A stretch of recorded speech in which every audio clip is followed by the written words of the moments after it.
Okay, so yeah, all right. So I'm now at point two, advertising and propaganda, which you can see where I was. Okay, one of the things when you look into definitions for propaganda is that you're going to find dozens, if not hundreds of them. I mean, depending on how much you look. The more you look, the more you'll find is sort of what it amounts to. And they sort of buzz around doing all kinds of different things, but generally they agree on a few core basics. And when you're stuck with a term like this and you get something which is incredibly complex, and there are some terms that are like this: culture is one, justice is one, as I say, nature is one, although it's changed. But culture is like, what, what does that mean? And and how is somebody using it? It's like, what are you going to do? One of the things you can do is start with the dictionary. There are worse places to start, because then you get a sense of, here are the 5 different core definitions that we use when we talk about culture. Okay, same thing with propaganda, where we can look at hundreds of definitions, but fundamentally, let's start with something we can use, right? Because that's what I'm all about. All right. So meaning, which means that I'm going to go to Webster and I'm going to get the second and third meanings of propaganda. The second one is the spreading of ideas, information, or rumor for the purpose of helping or injuring an institution, a cause, or a person. Okay, so,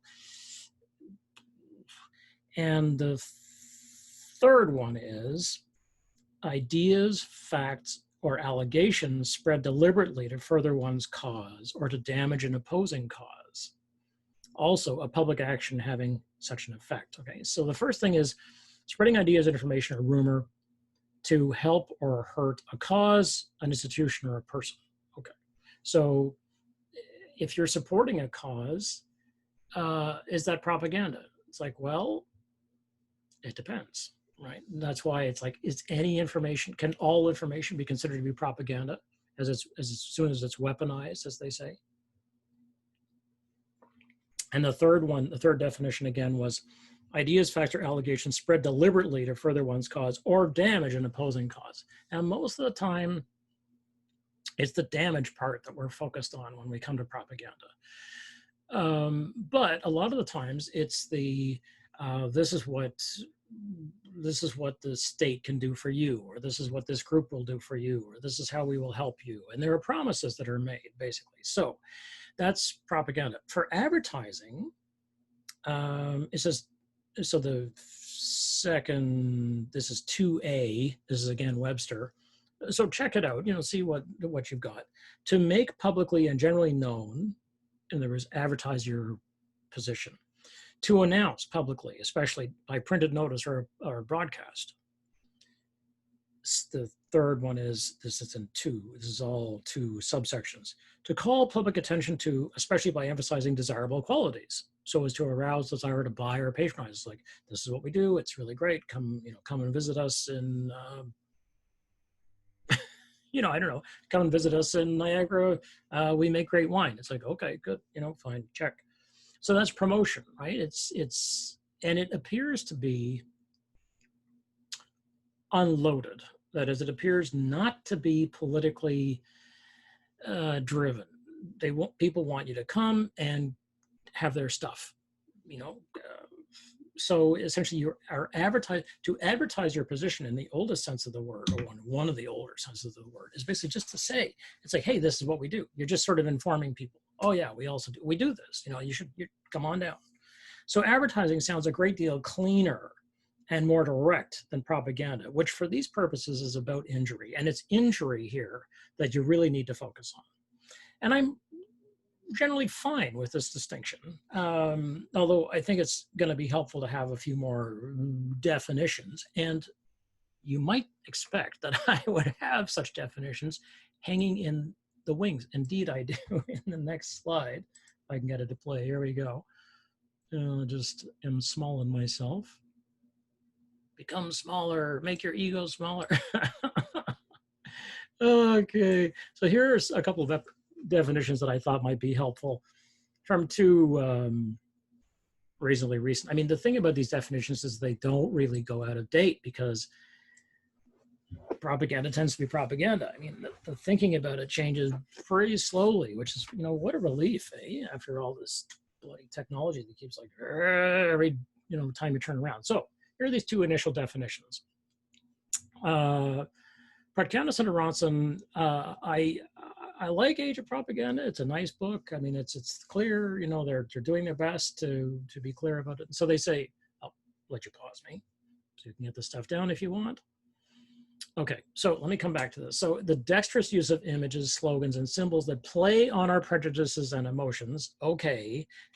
And again, how is this not like advertising is sort of always at this point, I'm like, yes, okay. It is the communication of a point of view with the ultimate goal of having the recipient of the appeal come to voluntarily accept this position as if it were his or her own. Okay, now this is very different from advertising, right? In advertising, the idea is buy my stuff, have a good time, or buy my stuff, you'll have pants that won't break on you, or that kind of thing. Buy my car, it'll protect your life, and so on. But the idea that you are supposed to take on the worldview of the thing is a little bit different. At the same time, the problem with that is that we've seen with many brands, especially brands that tend to be, I'm going to move myself over here, especially brands that tend to be sort of, for want of a better word, ecstatic or lifestyle brands, in the sense that they promote a way of thinking. It's not so clear. So is Apple a brand, or is Apple a way of the people voluntarily take on the belief that Apple is going to improve their lives and is going to improve the quality of their life, not just make them more efficient, the quantity, right, of the thing, but that it is actually going to change who they are, and it's going to be a definition of who they are.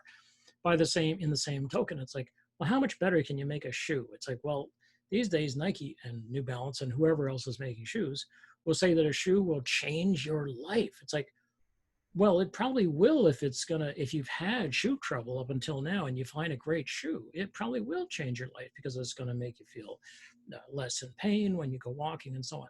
But is it going to change the soul of who you are because you move to a different brand? So you see the problem, right? So here's another propaganda definition. This is from Randall Marlin, who my memory is, he's a Canadian. Yeah, that's right. I think that's why I use this book. One of the reasons I use this book. It's very clear. It's another clear book. He's put it through different editions, and I think I reviewed one of them. Anyway, it's a useful book.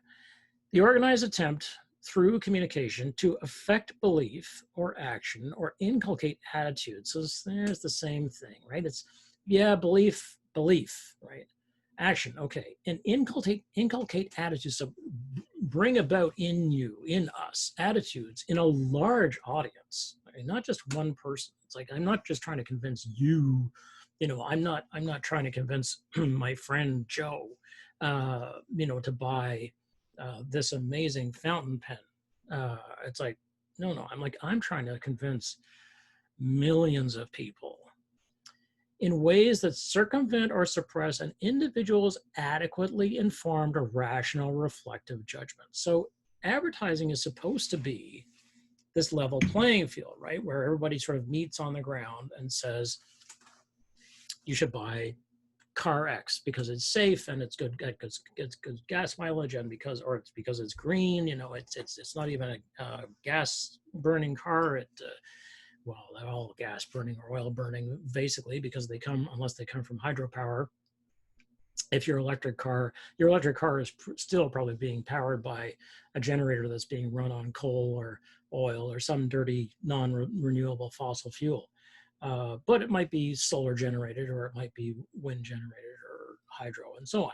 But so these are going to be things. It's like, well, you should buy a Honda, it's safe, or you should buy a Volvo, it's safer, and it burns less gas. It's like, and Tesla will say, well, we burn no gas. It's like, well, how safe is it? It's like, not bad, okay. Well, who makes it? What are your hiring practices and all that stuff? So all of this stuff is supposed to meet on the level playing field. That's the theory. But then people started lying in ads, and it requires ongoing, day-to-day, hour by hour, minute by minute, really work by federal and Canada, because we don't trust advertisers, basically, for good reason, with good reason, to tell the truth, because unfortunate truths or inconvenient truths, to quote Al Gore's movie about climate change, are a real problem. It's like, yeah, people will modify the truth by suppressing part of it that they don't like. They're like, well, we'll just leave that stuff alone. We won't talk about that. So you have to, so when it comes to advertising, we actually have to modify, or we have to moderate advertising. Well, what about information? Well, according to us, information deserves to be free. Everybody should have access to all information. It's like,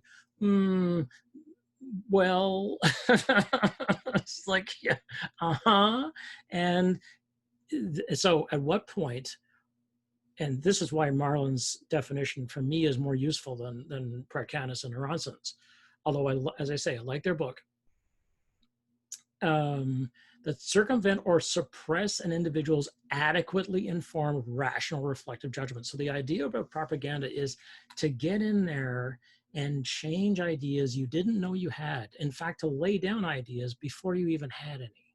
And this is the real danger.